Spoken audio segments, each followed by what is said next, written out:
Global factory activity accelerated in November, but major supply bottlenecks were still a drag. That's according to surveys released Wednesday. The IHS Markit's final manufacturing purchasing managers index for the Eurozone rose slightly to 58.4 in November, up from 58.3 in October. The number was well ahead of the 50 mark that splits growth from contraction. But inflation was a concern. Factories in the Eurozone passed on rising costs of raw materials to customers at the fastest rate in the survey's history. It suggested overall inflation in the bloc will continue to overshoot the European Central Bank's 2% target, which puts pressure on the bank to act. Data on Tuesday showed inflation at a record high of 4.9%. The update from the Eurozone followed earlier reports from Asia.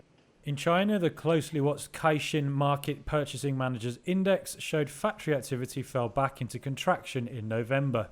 Soft demand and higher prices hurt manufacturers. The survey focuses on small firms in coastal regions and differed to China's official PMI numbers that showed manufacturing rose at a modest pace last month.